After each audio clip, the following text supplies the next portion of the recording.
Alhamdulillah. Alhamdulillah Rabbil Alameen wa Bismillahir Rahmanir Rahim wa ashhadu an la ilaha illallah wa ashhadu anna Muhammadar Rasulullah. Dear brothers and sisters, Assalamu alaikum wa rahmatullahi wa barakatuh. Make that change. Make that change. Alhamdulillah. Thank you for joining us this morning for the Universal Dimensions of Leadership. Alhamdulillah. We just aired yesterday's recording of Juma Live from Masjid Oratheen here in Oakland, California. And it's a continuation of the fifth segment of the daruri, the obligatory, mandatory, imperative, the necessities for building ummah, family, intellect, religion, self, and we're coursing through property or mal, and yes, that will continue today.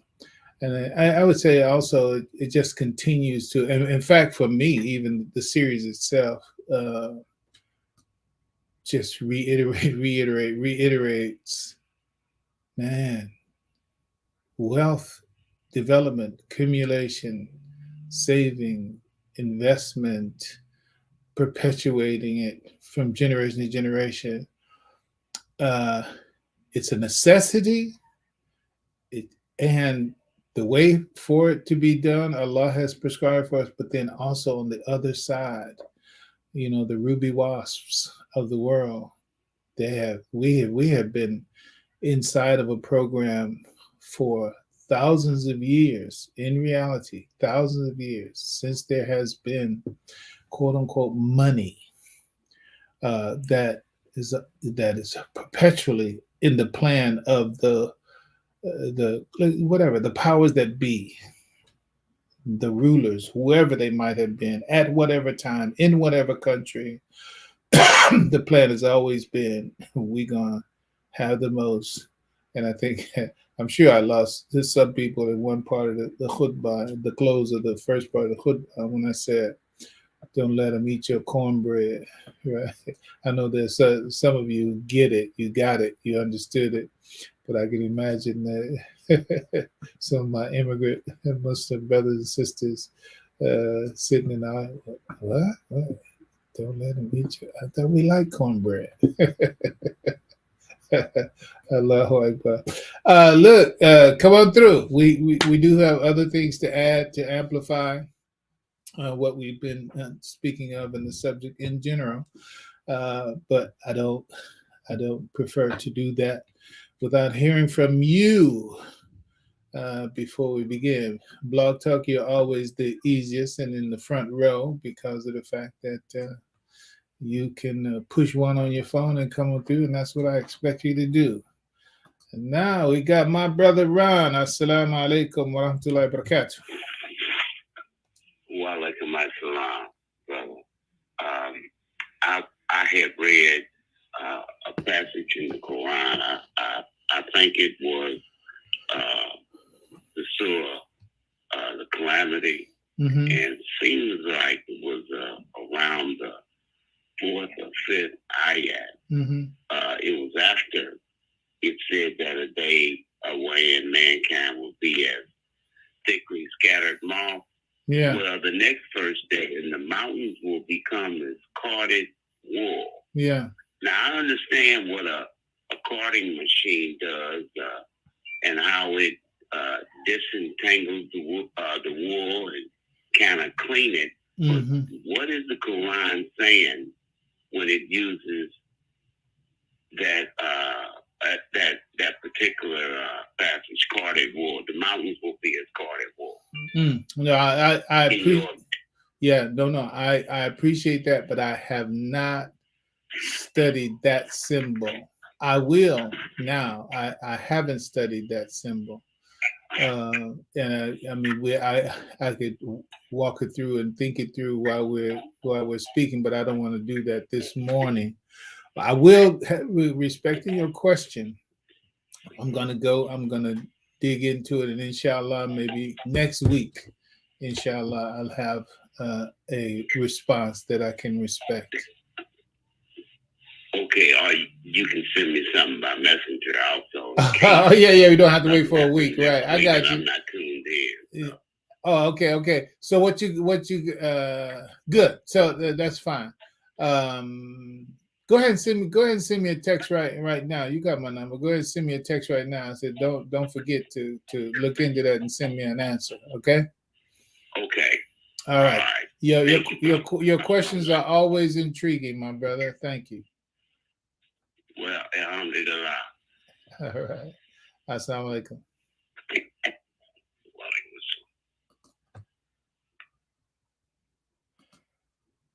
Imam Joel, assalamu alaikum wa rahmatullahi wa barakatuh. Walaikum assalam, Imam, and everybody fast on the call. Can you hear me good? Oh yeah. Well, how am I doing? Okay. Am I okay? You sound great. Okay. Yeah, and the kubah as well was wonderful. Allahu Akbar. I got a quick. I think it's an open-ended comment question. As I was listening, I kept thinking about choice and the fact that the humans were created with choice. And you were basically making some points on some choices that were made. Yeah. And the satanic choices that have come out of some of those choices that were made. So I kind of wanted to throw that out there and see if you can go into that a little bit more, because we all have a choice to make. Okay. And when you look at individual choices, then you look at the collective choices, the consequences of that. So, so do you have an example? Do you have an example that's on top of your mind? Yeah. Well, I can go back to what you said in the kubah, where you said that they went into Africa and they basically dominated the people. Yes. Dominated man. Right. They that was a choice that was made. They weren't looking for help my brother. They weren't looking like that. They were looking at how do we benefit from the domination. And right. So that was something that came to my mind. That answers okay. Allah. Yeah. I mean, and that's inshallah. There's a person that I'm going to be introducing this morning that I mentioned during the khutbah, but I didn't want to go into details about them because there's a philosophical fishbones that he's dealing with. And I mentioned it in part. It's like, he got the facts, but but the way that he interprets it is a little more pessimistic than Islam's orientation, right? But he is telling the truth. It's just his tone, his spirit is sort of like, if you don't have something else to filter it through, then and he's speaking from the perspective of a millionaire, a multimillionaire. So it's like, okay, yeah, you can say that. I get it. Yeah, and you're right, blah, blah, blah. But the real attitude that you have underlying it, I can't carry that attitude. And not only that, as a Muslim, that's not the right way ultimately for a person to respond to it. And I know I'm kind of vague right now, but I'll get clear on that, inshallah. So the idea is that in life's challenge, the challenge of life itself, the challenge of existence.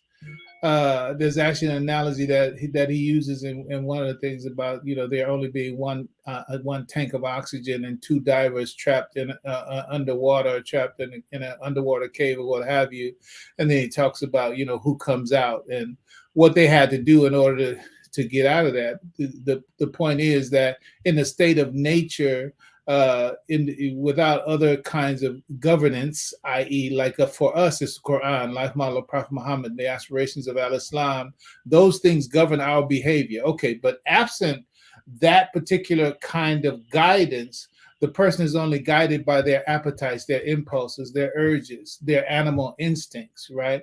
And in the jungle, it's the power. Only the strong survive, basically.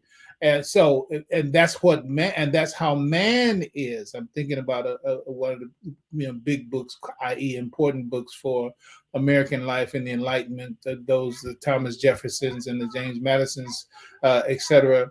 The issue, it was Leviathan. It's called Leviathan, The point is, I'm sorry, I'm kind of rambling just a bit, but I need to say this.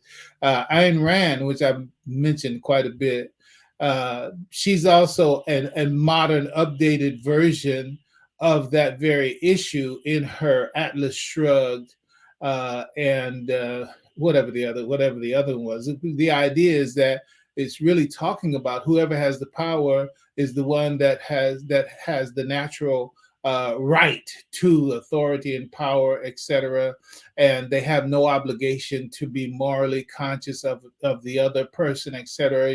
Your ultimate aim in their design of nature is for you to look out for your own interests, right?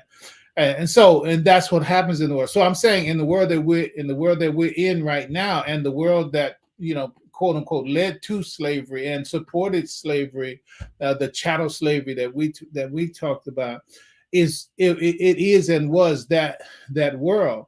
And so when we talk about the Balfour Declaration and chopping up Africa and all that, these were choices that were made by people who got into the position of power, right? And so, and they kahara, they overpowered, and they took away the will of the individuals that they dominated in that way for those centuries, until, as it is, mashallah, alhamdulillah, as it was, that nature brought forth the force out of that oppressed human nature to rebel and revolt and have the revolutions as they were, over and against that empowerment. Even the 13 colonies, that's what they did when it came to King George in Britain.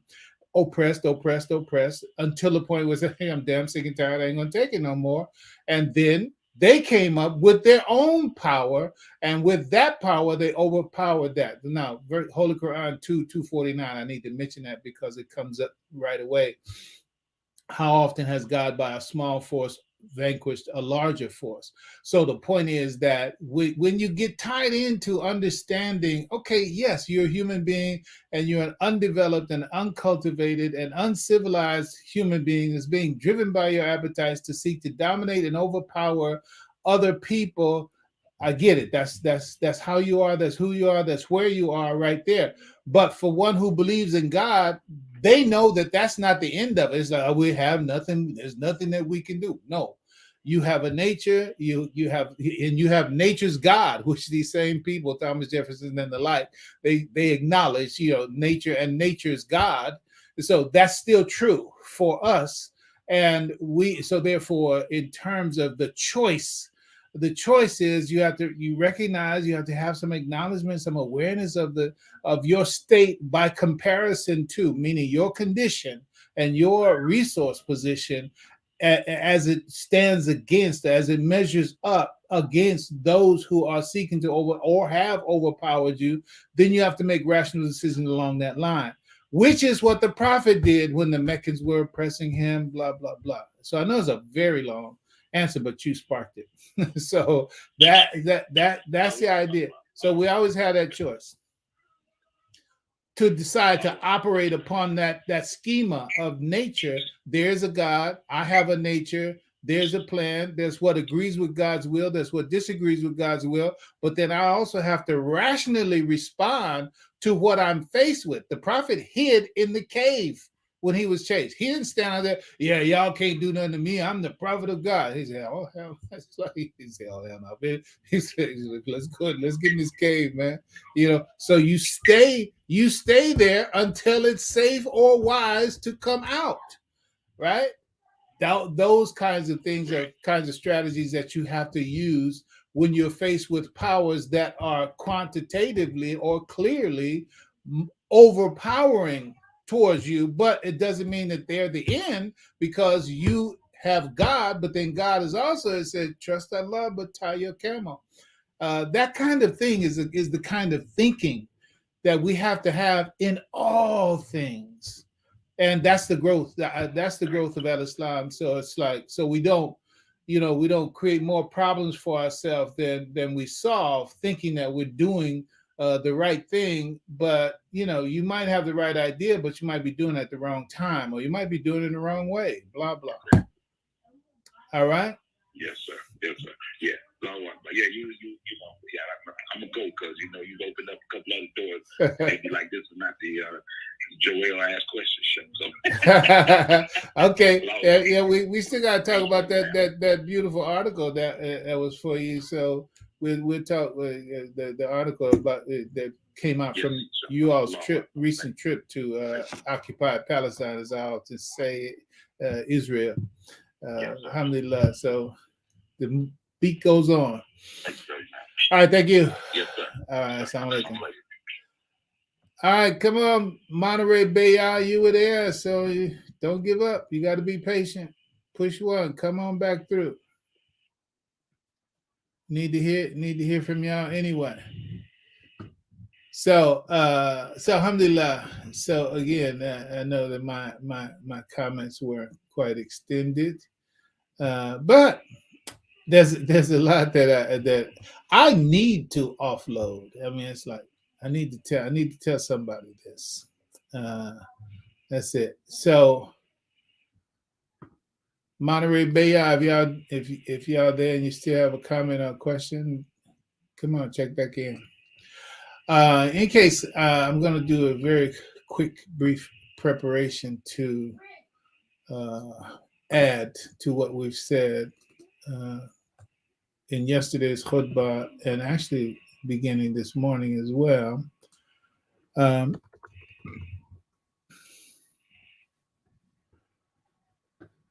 Let's see here. All right, I guess my folks don't have nothing to say. So let's go on there. Oh, we haven't. This is Florida number 404-234. What's your name? Where you calling from? Okay, I'm doing Kareem, brother, man. I'm from Atlanta.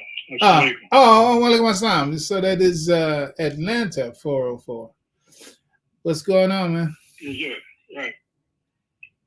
Yeah, we was going to an auction once in 2016 on the bus, and we would call on the bus, listen to one of the Juma Cook Bar, and at the time I think it was a police officer was in an incident, and he was saying that he did not know why he had shot the person that he had shot. Oh, yes, yeah.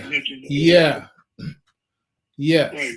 And so, like you making mention, a lot of time we are acting, and we don't even know how much, has been put in our subconscious mind, and we are acting based on those, whatever it is that made us happen racism.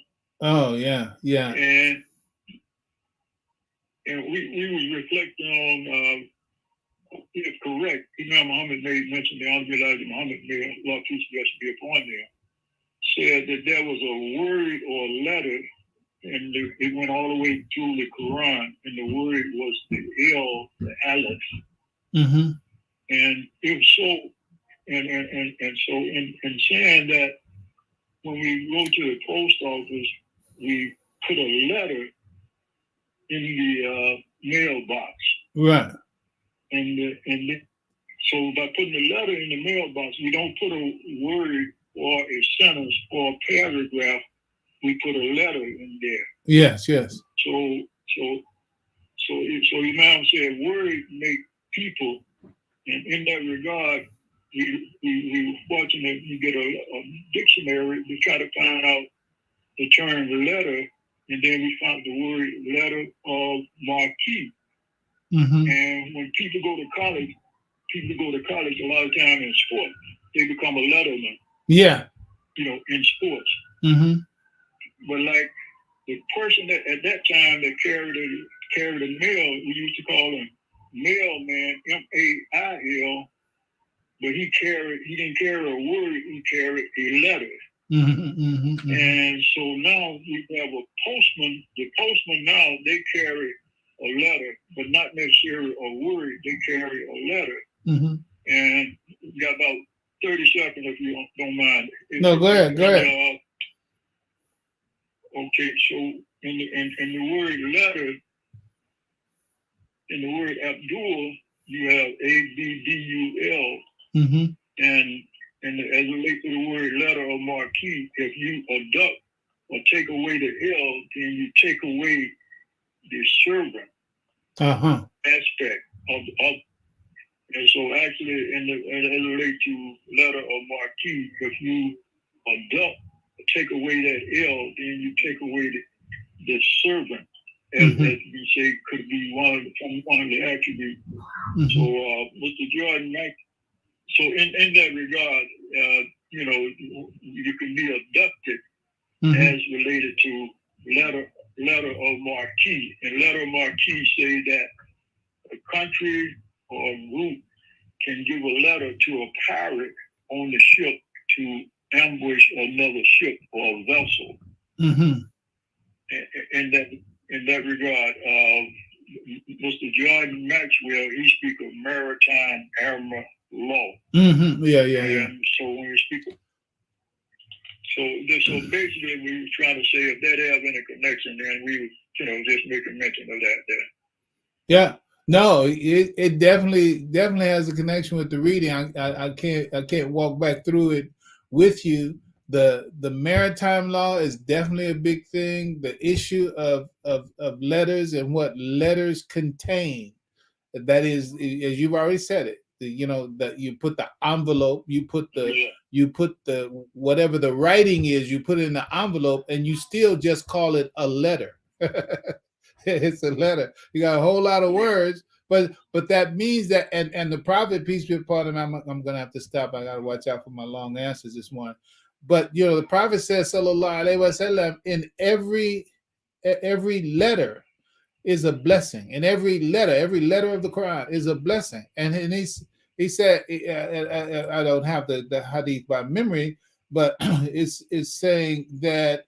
And I'm not saying that, and I believe he mentions a word. He said, I'm not saying that this is, I'm speaking of a word. He's saying alif is a letter and lam is a letter, etc. So the prophet is telling us that inside of every letter is just a universe of words and a universe of worlds in the letter. But if you get deprived of that letter, if you get deprived of those letters, then you're deprived of the benefit, and you're deprived of, as what I'm understanding what you're saying, of the wherewithal to be a servant to Allah, and in that to humanity as well.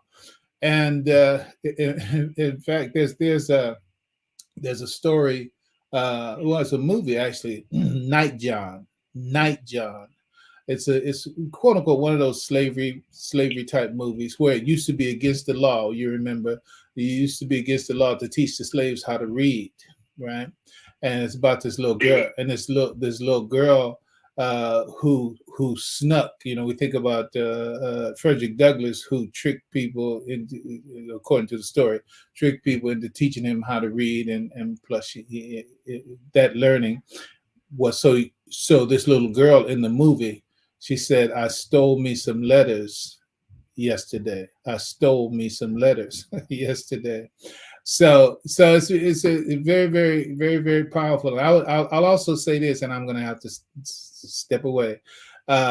There's chemistry too. Like letters are like chemical components. I mean, literally. So it's like, and you have in the periodic chart, I just heard Brother Ron's ears perk up. You have on the periodic chart, you have these letters, each one of those letters representing elements, right? And a whole world of things that go with those letters and those elements. And so they all have, atomic weights, atomic numbers, etc. But they also have powers. There are powers to every letter. I'm talking about Aleph, Bet, Taf, A, B, C, D, dot. They have powers like chemistry. And so when you put certain letters together, those are like putting certain chemical elements together. And that particular combination of letters give you particular kinds of words, and those particular words carry particular kind of meanings in a real sense, and they affect people in real ways when they are heard or spoken. So it's very, very powerful. Everybody dig into that more so. And trickery. I know that some of y'all got locked into a tricknology kind of thing. That's think that it's a new thing. No, it's just devilish darkness. If you're not careful. So Allahu Alam. I gotta move on. Thank you so much for your input and stimulating information. All right. Thank you. All right. Thank you a lot, brother, man. Thank you. Assalamu alaikum. There's my Monterey Bay. Assalamu alaikum. Alhamdulillah. Thanks for letting me come back in. I know it was getting quick, but I had a couple of just quick things from yesterday that I missed. One was I missed the Jerry Maguire fishbone thing, and also on the homework. Not that I wanted more homework, but because I really find the best way for me to do my homework is to go back and listen to the recording after the situation, and of course that list of 10.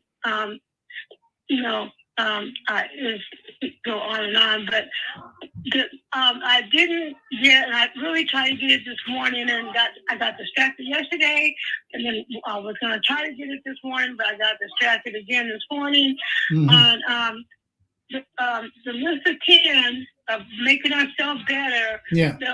How did we relate that back to that? What was that verse we related that back to specifically?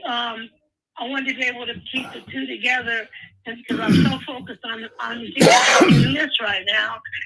I want to keep it in relationship to that verse. So that was my two things that I was hoping you just touch on quickly. Okay,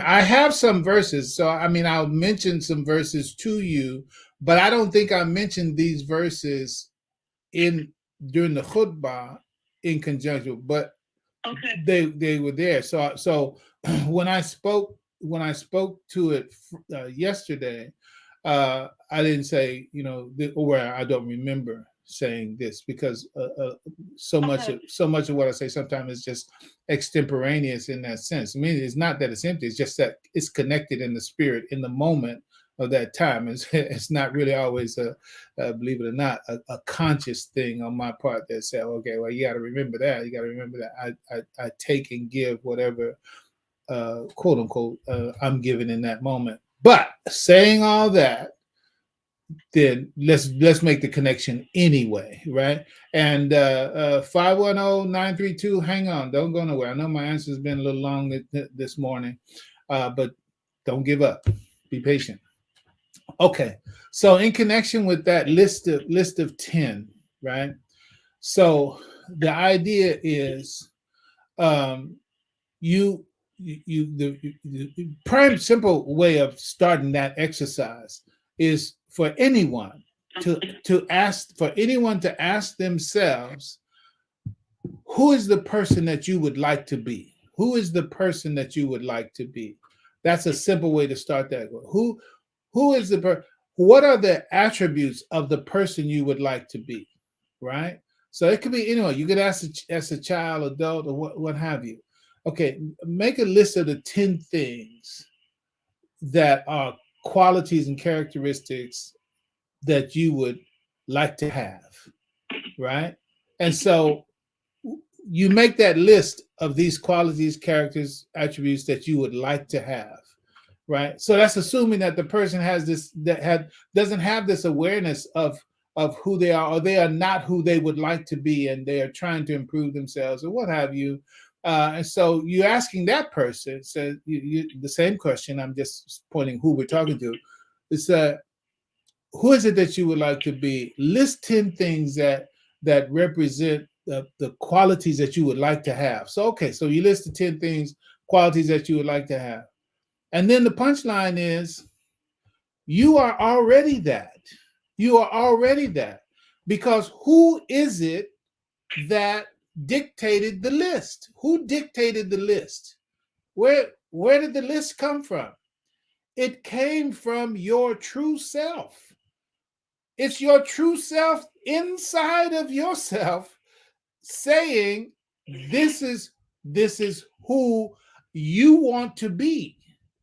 And that true self is there. Let's just call it like in a basement or in a prison or behind a wall or what have you, telling you who you are by giving you that list, right? But the point is that we don't acknowledge that we are already that.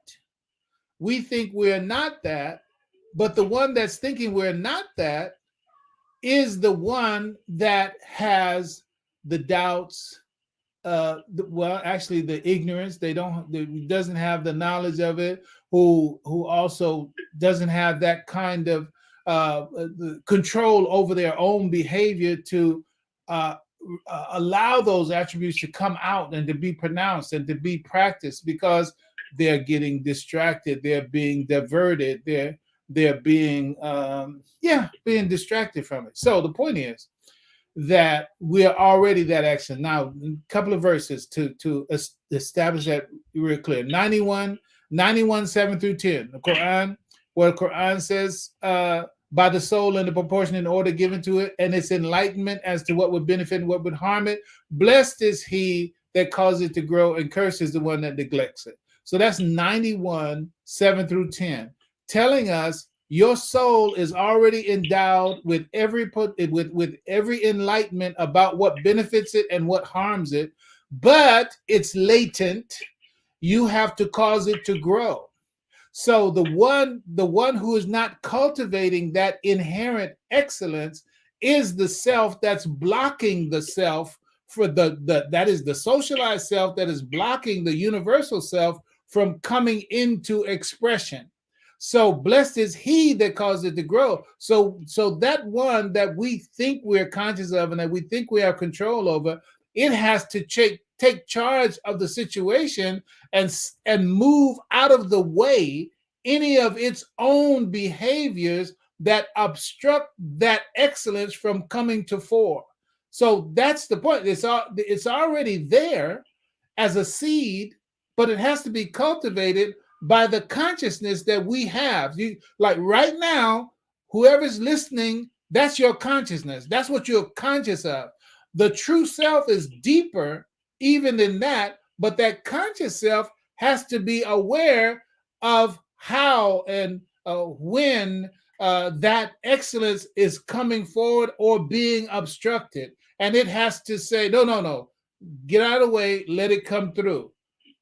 And also, if anything that's coming that would harm the movement of that excellence, that conscious self has to say, no, we're not going to do that today. We're going to do this other thing so that we can continue to flower. So the point is that conscious self can be given habits and behaviors and thoughts and feelings and motivations that move us away from the cultivation of that perfection that we were created as in nafsun wahida. All right. So we're already that excellent. So 91, 7 through 10 says that when Allah says of Adam, alama Adam al-asma kullaha, he taught Adam the knowledge of the nature of all things. That means that somewhere in each one of us is the knowledge of the nature of all things. It's already there. It's already there. Yes, college, universities, education in the worldly sense, it has its benefits. But the knowledge of the nature of all things is with us every day that we are alive. It's with us, but it's latent, right? And so what we don't do to cultivate and bring forward and access that knowledge of the nature of all things, that's the obstruction to our excellence, to our progress, and the like. So who's stopping us? The only one that's stopping us is what we don't do to practice what would cultivate and germinate that particular knowledge, like neglecting prayer and neglecting study, etc. That's what keeps it dormant, right? So, and last thing, another verse where it says, لَقَدْ خَلَقْنَا الْإِنسَانَ فِي أَحْسَنِ تَقْوِيمٍ, Surah 95. That the other one that I mentioned was Surah 2, and Adam, I think it's 2, 29, 30, something like that. And this last one is Surah 95. لَقَدْ خَلَقْنَا الْإِنسَانَ فِي أَحْسَنِ تَقْوِيمٍ. Allah says, we created the human being in the most excellent mode. Okay, are you created? If you are created, then you are excellent by nature. You have the perfect attributes and qualities already in you by nature, but they're dormant, they're latent. This is why Al-Islam is the favor that he has given to humanity. It's a system, a methodology, a philosophy, which if we practice it, it will naturally cultivate that innate excellence and perfection and natural illumination and knowledge. We're possessed of it already. The only thing is that what the world has made us, 1784, everyone acts according to the way that they've been socialized. But having been socialized in the wrong way, we become concrete obstructions over our own perfection because of the way that we've been raised, right? So we have to get that socialization out of the way so that we can give rise to or bring forward that perfect nature that we already are. We just have to cultivate it. All right? All right. Thank you, Imam. All right, thank you. Alhamdulillah. We'll talk soon. Tell Ira to expect a call from me too. I haven't hollered at him. I need to holler at Ira too. All right? Okay. All right, assalamu alaikum.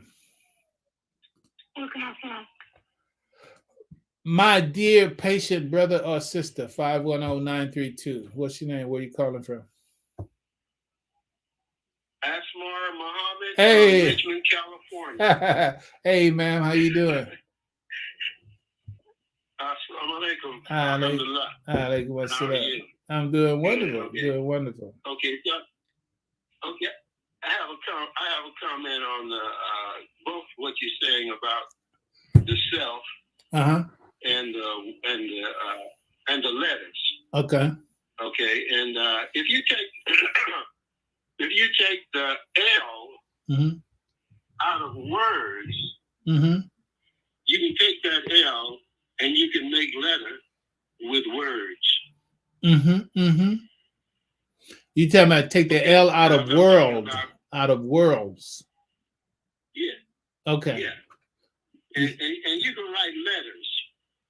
And if you write so many letters, sometimes a letter could be an essay. Yeah, yeah. So anyway, you can take that L out and you have words, right? Yes. And I know the words and also the letters. Now this kind of might be a stretch, but I know the Imam talked dust to industry when he first came in the 70s. And dust is particles, right? Yeah. Yeah. So the letters can also be particles. Yes. And if you put the right words together, that word can describe, or that those letters can make a word to describe a particular industry. Yes. And with words or particles, you can put words together to describe a particular industry, and you can go from dust particles to industry, a particular science, I'll say. Absolutely. You're right. Yeah, so you have the world itself and words and the letter L. Yes. Okay, so I just wanted to make that comment. Okay. And then the other thing too, when it said words make people, well, the perfect example of that is that the Prophet Muhammad sallallahu alaihi wasallam is the Quran walking. That's right. So we wouldn't have the Prophet without the Quran. That's right. Which is letters and words. I think that's how the conversation started, so to speak. Yes. Okay.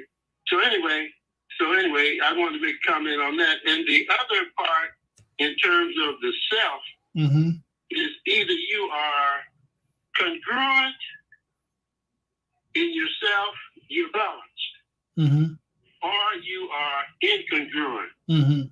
You're not balanced. And that's because when your self expectations, when you have expectations of yourself, and your experience of those expectations don't agree, you're incongruent. Yes. You're not balanced. Right. Your life experience are not living up to what you expect. Right. For yourself. That's right. And when you are congruent, then you're getting the experience, more likely positive benefits from your self-expectation, because you're doing the right things that agrees with your self-expectation. Yes. So if we take the word Muslim as a self-expectation, there are certain things you have to do to live up to experience what is a Muslim. Allahu Akbar. Allahu Akbar. But if you don't live up to those certain things, then you're going to be imbalanced. You're going to be incongruent. So they call those people hypocrites. Yeah, mashallah. Yeah. Yeah. Oh, that's wonderful. Wonderful. Okay, so that's my comment. That's a great comment. Thank you. All right. Assalamu alaikum. Alaikum assalam. Greetings to your wife too, okay?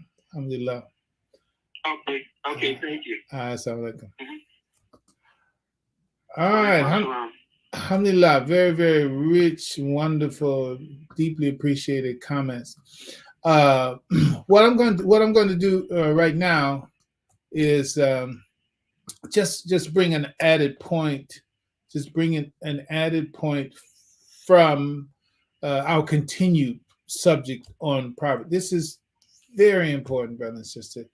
And I appreciate your presence. And sometimes I'm emphatic about it because, well, whoever's going to get it, they're going to get it. Whoever's going to miss it, they're just going to miss it. I guess I'm saying this in the most positive way possible. My anxiousness, meaning that my energetic interest in people getting it, caused me to say, look, you really, really need to pay attention to this right here. And so let me just go ahead and do it. Let me start with this share here. Just a couple of points that I want to make. I'm going to open up with, I'm going to make the statement flat out. You're actually just looking at it, just kind of a draft matter that I have right here. Here's a statement that if, brother and sister, if you can understand the elements, and so with whatever amount of time that we have available, I'm just going to parse out and unpack this statement. And I have a couple of short videos that I may have the opportunity to share, maybe about 4 minutes on each one of them, but only using them so you can hear other voices outside of the Muslim world who are actually saying the facts of the situation, for which al-Islam, if practiced, as the Imam was just saying, which if practiced, you got this covered. It's like they're trying to warn people to look, don't fall down the Stargate rabbit hole, but don't fall in the ditch. Let's just call it, by not understanding the nature of the world as it is constructed and as it operates. So let's get clear on this. So here's a statement. It's just a statement, sort of like a table of contents of what I want to say. They create. Who is they? Whoever's in the seat of power. Whoever's in the seat of power. I'm not even interested in Illuminati or Freemasons or Rosicrucians or in any Opus Dei, whoever, whatever, right? The point is, whoever has the power to make the decisions that the qahara, right? The whoever has that power, the ghalaba, whoever has had that victory that has put them on the top of the hill, that's they. That's who we're talking about, right? They create the money. They create debt slaves by creating the false desires, ghurur. Then they create a taxation structure to perpetuate intergenerational debt slavery, right? I don't have this right. I'm going to admit, I don't have this, what I'm about to say right, but you'll get the gist and the idea of it, right? Speaking of letters, right? Every letter also has a spirit. Every word also has a spirit. I couldn't make words without air, without breath. So every sound, every letter, every word has a spirit. So you, even if you don't get it in fact, you get it in detail. It said slavery wasn't ended. It was just extended to include more people. It's like, slavery's over. Is it?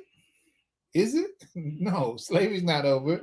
It's just been extended and revised and translated to the point where you actually think you're free, but you perhaps are even more of a slave to the extent that you don't understand what binds you. It's a big deal. And this world that we live, when I say this world, the nature of the civilization, quote unquote, you start rethinking all these words that apply to this society. How can this be called civilization? But it is. It's called civilization. This civilization, it is a matrix. It is a matrix.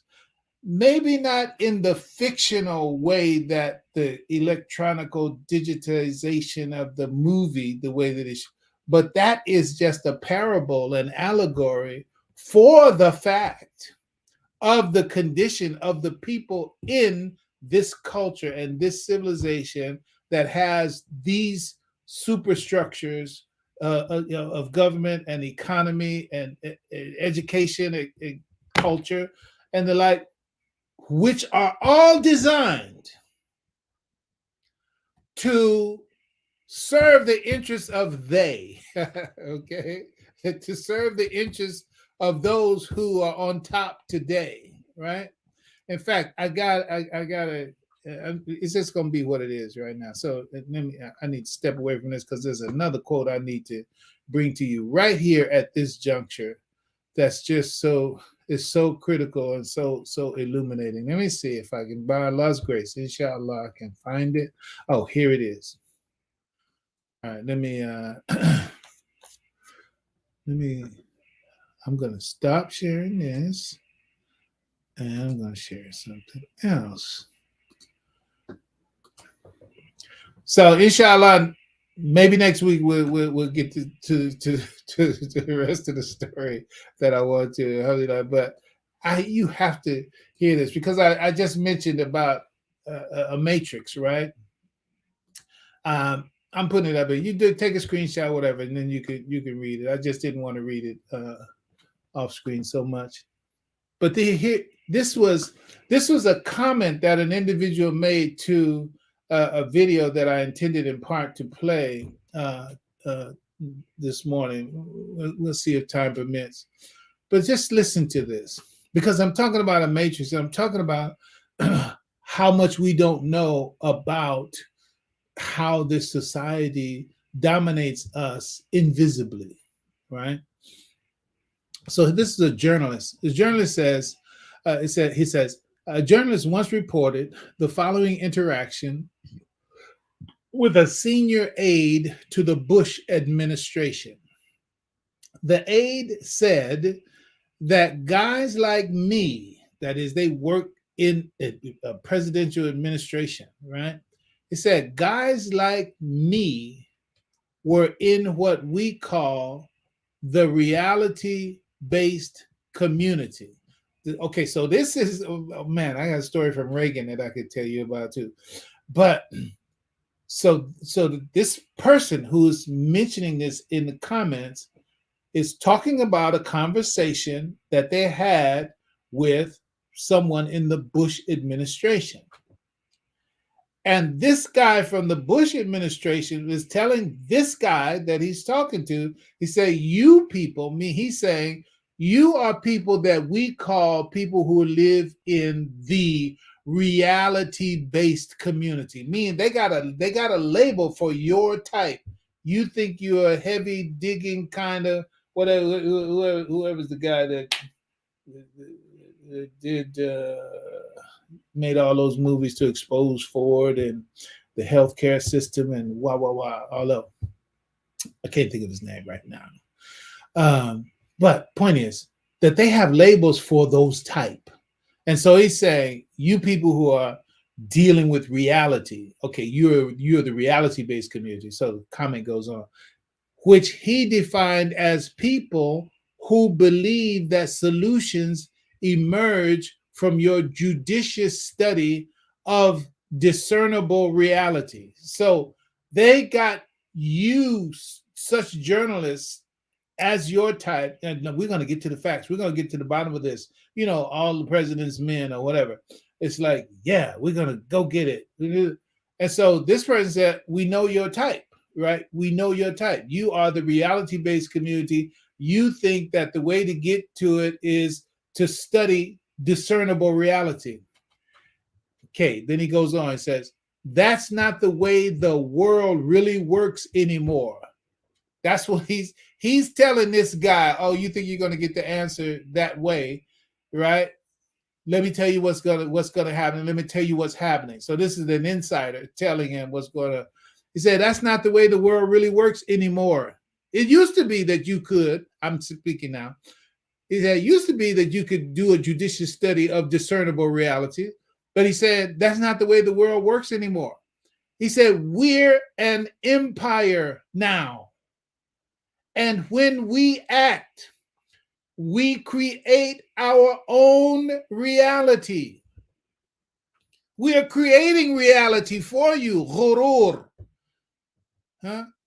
And while you are studying, since it's your habit, now I'm starting thinking about, ruby wasp and cockroaches and caterpillars, right? So, okay, you're a caterpillar to me. I'm the ruby wasp, this guy that's giving him the skinny on what really is going on and what he's blind to. I'm the ruby wasp, you're the caterpillar, you're the cockroach, and I know how you operate, and I got exactly the thing I need to inject into you in order to make you my prey. All right? So let's go back to the quote. It says, we are an empire now, and when we act, we create our own reality. Let's go back to Wag the Dog. If you haven't seen that movie, you got to catch up. Wag the Dog. You need to get that. He said, we create our own reality. And while you're studying that reality judiciously as you will, meaning that it's like a cat that, the whole imagery of the cat chasing the laser dot.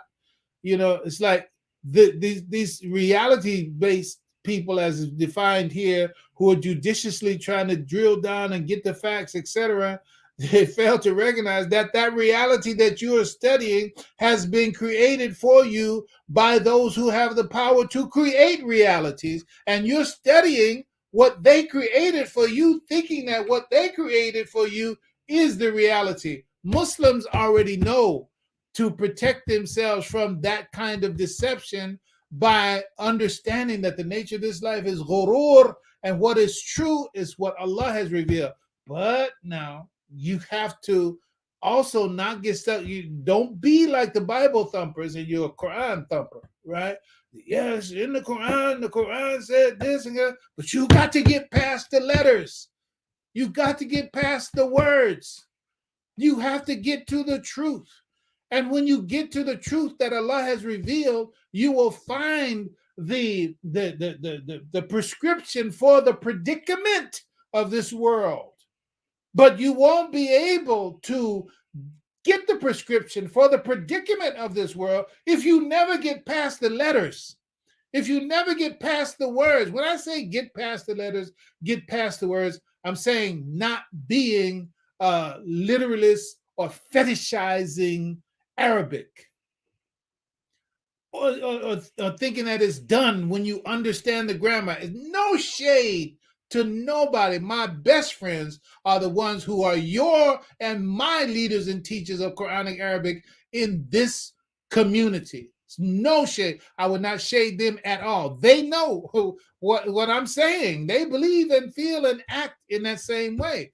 But it takes us so long to get a grasp because of blocking ourselves. It takes us so long to get a grasp of the grammar and get a grasp of the letters and get a grasp of how to quote unquote define Arabic terms, etc. It's like it takes so long to do that, can't even get to the meaning and the application of the meaning, right? That's a little soapbox moment, but that's the point. The point is that while these other folks are creating realities and others are following the realities that's being created for them, Allah has given us what transcends whatever this world creates as an illusion. But you have to be someone who's in touch with what Allah has revealed and how that revelation is to be understood, abstracted, and applied to the world predicament. That's what Imam Muhammad set us up for. Listen, I couldn't even talk like that. I couldn't even make that statement. I couldn't even suggest that as an approach to life and al-Islam and the Quran and the world as it is right now, were it not for the freedom that Imam Muhammad created, rahimahullah alayhi, in our minds, our hearts, our spirit, our vision. We have been re-socialized in a way different than the way that the world socialized and the way that we were socialized inside of our own family. Let's move on. Okay, let's go back to this quote. It said, and while you're studying that reality judiciously as you will, we'll act again, creating other new realities, which you can study too. And that's how things will sort out.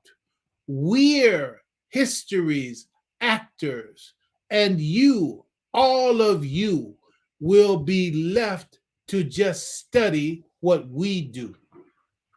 All right? I'm trying to get us to understand.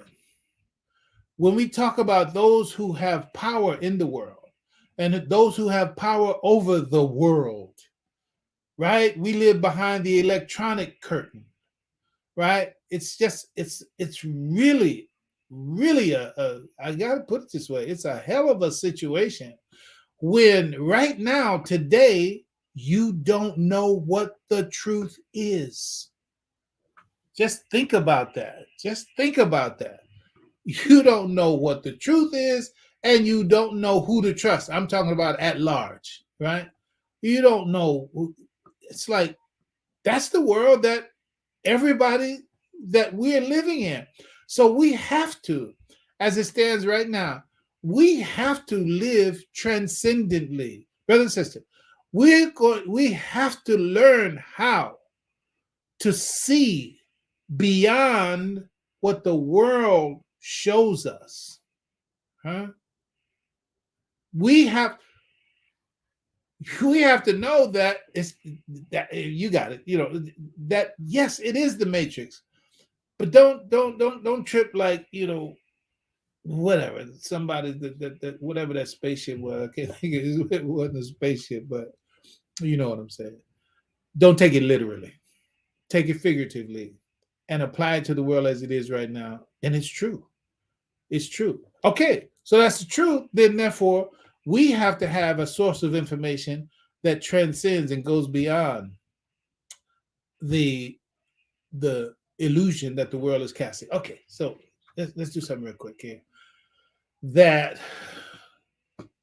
So since we have been talking about the money aspects, the economic aspects of it, then that's the illusion that I'm interested in breaking with the series, and to extend that we can put more of a crack in it this morning, we'll do that. So back to the statement, the original statement, and that is, where we at? They create the money, that group that we just talked about.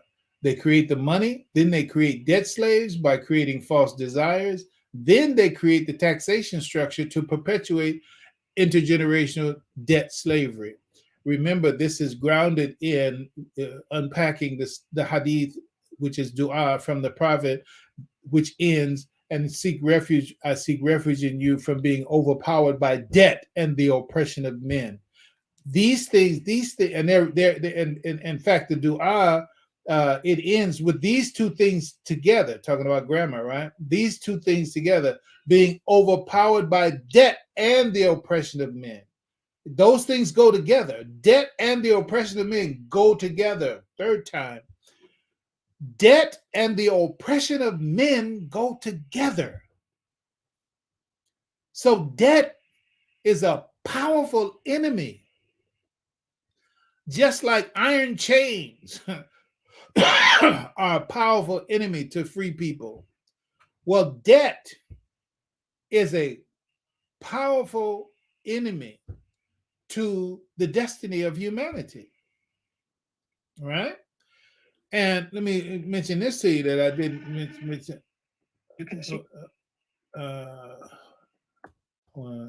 Yeah, here it is. Here. Proverbs 22:7. This is Bible, right? Proverbs 22:7. The rich, this is the Bible. This is Solomon, according to the reports of who the book is from. Proverbs 22:7. The rich rules over the poor. Bible, y'all. And the borrower is the slave of the lender. Bible. You think everybody read the Bible the same way? The rich rules over the poor. And so the rich man said, and so what's wrong with that? Right? The poor man said, it's like, I don't even actually thinking about it as somebody who believes in the Bible. It's like the only positive out of it is that don't be poor and don't be a borrower. That the other side of it though is the rich ruling over the poor and the borrower is a slave to lend. So if I want to make someone a slave after emancipation, well, then the best way to do it is make them debt slaves. Thomas Jefferson knew that. And, you need to go look at that. Look at the history and the challenge between Thomas Jefferson and James Madison. You need to look at that. See, because they were taking shura to make America, whatever it is. A red cap came into my mind just now. They had taken shura, and everybody didn't agree. Don't think that everybody in America wanted to separate from King George and Britain. Right. And also don't think that everybody who was involved with the establishment of America wanted to make sure that that this was the land of the free and the home of the brave. Don't think that they didn't have this aristocratic notion as to, okay, well, there should be some people that should be, over and empowered over everybody else. And I mean, everybody, come on now, really, everybody not equal. You really know that, but it sounds good. I'm just saying. So Thomas Jefferson said, considering public debt as the greatest of dangers to the faith. So him and James Madison, they didn't agree with the idea of not having banks. Right? The issue of having banks, that was an issue at their time. It's so taken for granted for us right now, even though they are on deathbed right now. But that's the ultimate destiny of the fiat-based system. But let's move on. So Thomas Jefferson said, he considered public debt as the greatest of dangers to be feared. He warned that in order to preserve the people's independence, we must not let our rulers load us with perpetual debt. He's talking about the whole government, right? And of course, Ben Franklin, he who goes to borrowing goes to sorrowing, and Poor Richard's Almanac. a penny earned is a penny saved is a penny earned. That's old Ben Franklin, right? So Thomas Jefferson, they all understood, and man, this debt thing is not good, right? So he also talks about the urgency of paying off debts, saying that it would help preserve peace, right? So while he was thinking about the national body, it was already in their ethos. There were those who had this wisdom. They say, look, don't go into debt. But now we live in a system where debt is the money. The money of this society is debt. And debt slaves are the thing that's being sought to be manufactured as it stands right now. Okay, so let's look real quick at how money is created. Let me know. Let me make sure you can hear this. Anybody who has my text, let me know.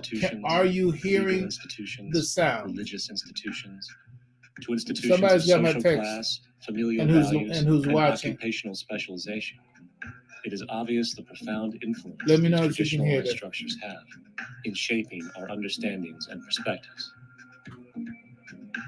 Yet, of all the social institutions we are born into, directed by, and conditioned upon, there seems to be no system as taken for granted and misunderstood as the monetary system. Taking on nearly religious proportions, the established monetary institution exists as one of the most unquestioned forms of faith there is. How money is created, the policies by which it is governed, and how it truly affects society are unregistered interests of the great majority of the population.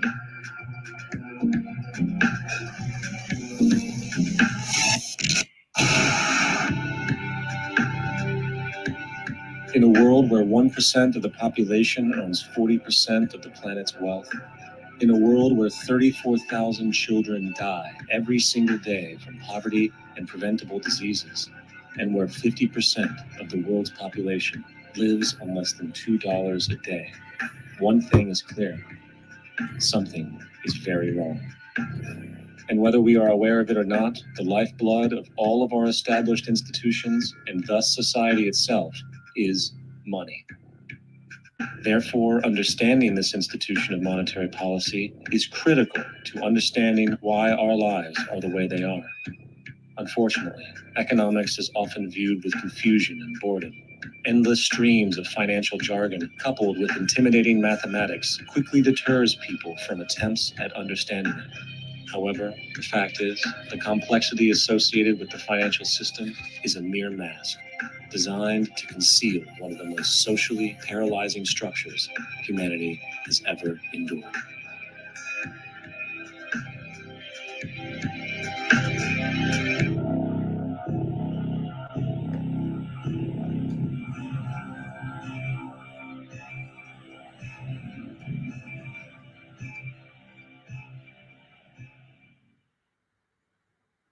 A number of years ago, the Central Bank of the United States, the Federal Reserve, produced a document entitled Modern Money Mechanics. This publication detailed the institutionalized practice of money creation as utilized by the Federal Reserve and the web of global commercial banks it supports. On the opening page, the document states its objective. The purpose of this booklet is to describe the basic process of money creation in a fractional reserve banking system.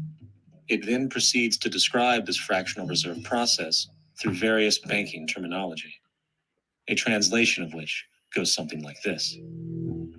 The United States government decides it needs some money, so it calls up the Federal Reserve and requests, say, $10 billion. The Fed replies saying, sure, we'll buy $10 billion in government bonds from you. So the government takes some pieces of paper, paints some official-looking designs on them, and calls them treasury bonds. Then it puts a value on these bonds to the sum of $10 billion and sends them over to the Fed. In turn, the people at the Fed draw up a bunch of impressive pieces of paper themselves, only this time calling them Federal Reserve notes, also designated a value of $10 billion to the set. The Fed then takes these notes and trades them for the bonds. Once this exchange is complete, the government then takes the $10 billion in Federal Reserve notes and deposits it into a bank account. And upon this deposit, paper notes officially become legal tender money, adding $10 billion to the U.S. money supply. And there it is. $10 billion in new money has been created. Of course, this example is a generalization, for, in reality, this transaction would occur electronically, with no paper used at all. In fact, only 3% of the U.S. money supply exists in physical currency. The other 97% essentially exists in computers alone. Now, government bonds are, by design, instruments of debt. And when the Fed purchases these bonds, with money it essentially created out of thin air, the government is actually promising to pay back that money to the Fed. In other words, the money was created out of debt. This mind-numbing paradox of how money or value can be created out of debt or liability will become more clear as we further this exercise. So, the exchange has been made, and now $10 billion sits in a commercial bank account. Here's where it gets really interesting. For as based on the fractional reserve practice, that $10 billion deposit instantly becomes part of the bank's reserves, just as all deposits do. And regarding reserve requirements, as stated in modern money mechanics, a bank must maintain legally required reserves equal to a prescribed percentage of its deposits. It then quantifies this by stating, under current regulations, the reserve requirement against most transaction accounts is 10%. This means that with a $10 billion deposit, 10% or $1 billion is held as the required reserve, while the other $9 billion is considered an excessive reserve and can be used as the basis for new loans. Now, it is logical to assume that this $9 billion is literally coming out of the existing $10 billion deposit. However, this is actually not the case. What really happens is that the $9 billion is simply created out of thin air on top of the existing $10 billion deposit. This is how the money supply is expanded. As stated in modern money mechanics, of course they, the banks, do not really pay out loans from the money they receive as deposits. If they did this, no additional money would be created. What they do when they make loans is to accept promissory notes, loan contracts, in exchange for credits, money, to the borrower's transaction accounts. In other words, the $9 billion can be created out of nothing simply because there is a demand for such a loan and that there is a $10 billion deposit to satisfy the reserve requirements. Now, let's assume that somebody walks into this bank and borrows the newly available $9 billion. They will then most likely take that money and deposit it into their own bank account. 90 seconds. The process then repeats, for that deposit becomes part of the bank's reserves. 10% is isolated, and in turn 90% of the $9 billion, or $8.1 billion, is now available as newly created money for more loans. And of course, that 8.1 can be loaned out and redeposited, creating an additional 7.2 billion to 6.5 billion to 5.9 billion, etc.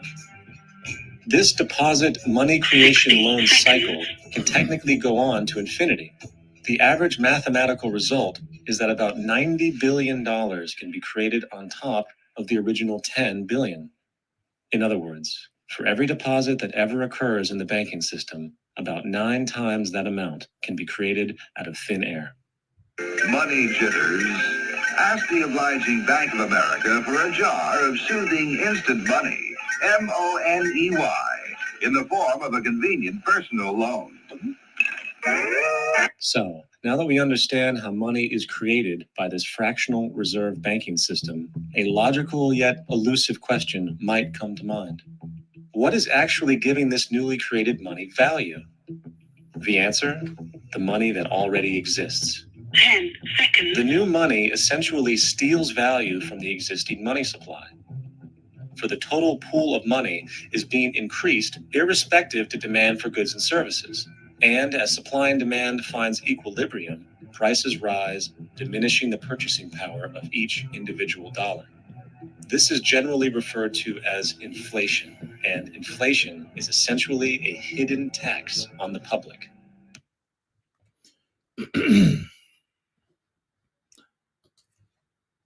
So, out of this, you see, let me stop this. Out of this, out of this, you see that money is a fiction. It's created. It's because we live in, I'm going to call it a fishbowl right now, just because I think it's illustrative, right? It's like we are in a cage. We are in a, why are you in a cage? Listen, you got a passport, right? You got a passport when you do have a passport. When you do have a passport, you're taking, quote unquote, your country with you, right? And therefore, to the extent that in my illustration right now, it's still a leash. It's a leash that ties you to that country. So you're not separated from your country. You're a citizen of America. So wherever you go, you are, quote unquote, America, right? The ugly American, whatever. The point is, you are America. You have that. The money that you have to use, you use that money. You're in that cage. That's where you get your value, because through that money, that's the way you get the stuff that you need to have for your life. And who controls the money? Who creates the money? It's like those are the masters. You know, the golden rule, right? Who has the gold makes the rule, right? So the money masters, the political masters, we are under a jurisdiction, right?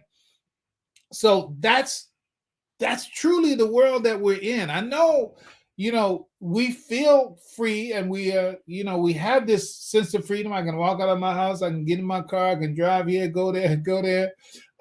But again, it's sort of like the Truman story, the Truman story, I believe it's called, the Truman story, or Truman Show, Jim Carrey, whatever it is, Truman Show. It's like he feels like he's in a world and that he's free, but he is totally commercialized, totally controlled. That's another parable that shows us who the Matrix is one, and the Truman Show is another.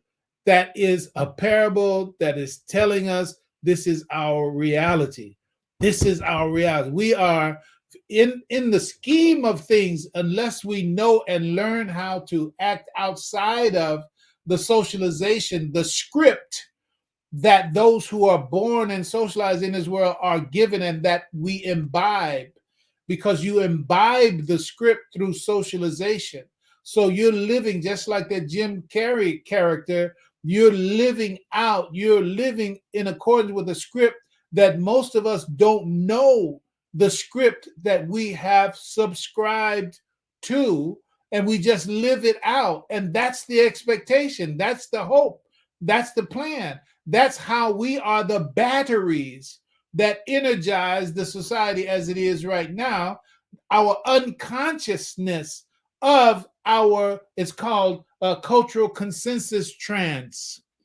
Cultural consensus trance. The world needs us to be sleepwalkers. It needs us not to know what we're actually doing and not to make conscious choices. We need to be, as my brother mentioned, we need to be operating like that policeman that shot the guy. And when the guy asked him, "Why'd you shoot me?" he said, "I don't know." It was just like an automatic response. Let me refer to somewhere else. We're just going to have to shut up. We can't say everything every day. Naomi Klein, the shock doctrine. You need to look at that. The shock doctrine. You can find most of this on video, inshallah. But the idea is, and one of the things that was said, I think we saw that in one of the videos last weekend, maybe. The point is that the more fatigued you are, listen, the more stressed, anxious, and fatigued you are, the more your subconscious makeup takes charge of your behavior. Okay? So this is why when you go through the grocery stores, buying this, so you're tired, and when you get up to the grocery counter, they got all these impulse buys right there, the M&Ms, the Snickers, the chewing gum, etc. Let me get one of these, right? Because the suggestibility and the drives and the impulses become stronger, because the conscious mind been making so many doggone decisions, what kind of cereal to buy, what kind of soup, what kind of bread, blah, hell, I'm tired, right? So now by the time you get to the counter, then the impulsive nature is in charge. The rational nature is saying, man, I need a break. And so therefore, here comes the impulse. But okay, well, broaden that out to the world at large. Do you think there are a lot of people who are stressed in the world right now? Do you think there are a lot of people? Have you noticed the way that people drive? Have you noticed what the hell? Everybody can't be running to the hospital because they're having a baby or whatever. It's like, come on. It's like, that's stress. That's stress. So the world is stressing and stressing each other. And so when you get these mass murders, when you get these kinds of things, that's not even talking about how the social media, etc., and the echo chambers of different mindsets are feeding. Look, one more thing. Darren Brown, the mall experiment. You need to see that. Then you can understand why whatever happens in all these different places where these mass murders have happened, it's sort of like, well, it was going to happen somewhere. Why? Because the pot has been boiled and the circumstances have been set. The situation has been stimulated to further and further push more and more people to the tipping point where they lose kind of falling down. A Michael Douglas movie. Go back to that. You can see the same thing happen right there. The Joker, that recent Joker, the movie that got the Oscar, what have you. All that's an example of that's the world we're living in right now. It's like there are going to be more mass murders. There's going to be more craziness that's going because the masses of people have been conditioned to how can you say, be fatigued and be stressed.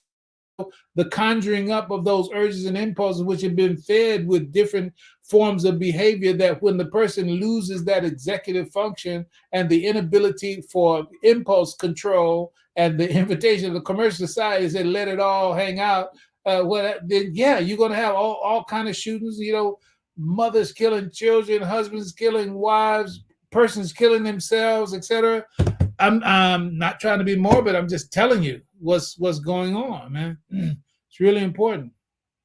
So, all right, that's what we're going to say today.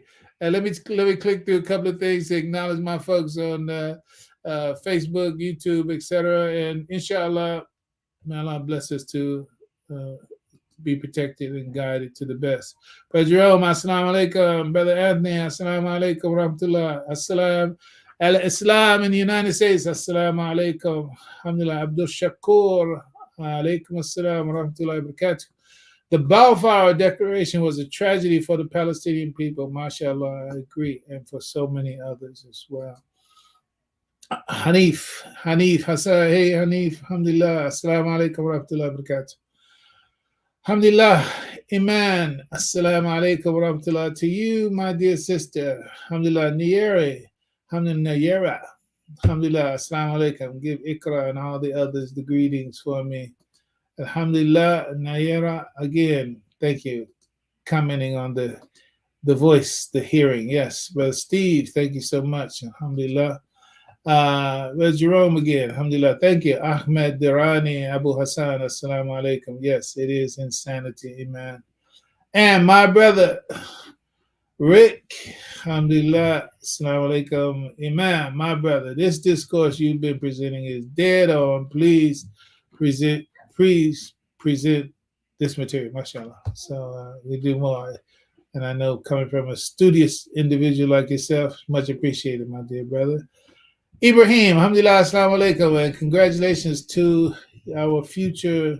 Is she trying to be a surgeon? Is she being a surgeon, or is she just making surgical rounds? You can fill me in on that offline, inshallah. Hit me with a text. Beautiful progress being made in that family as well. Alhamdulillah. My brother, Melvin, assalamu alaikum wa rahmatullahi wa barakatuh. All right, everybody. Have a great day. Keep your eyes open. I would say be woke, but there's some issues with that. Have taqwa. Let's see. Have taqwa. I think I just lost everybody. Let's see what's going on here.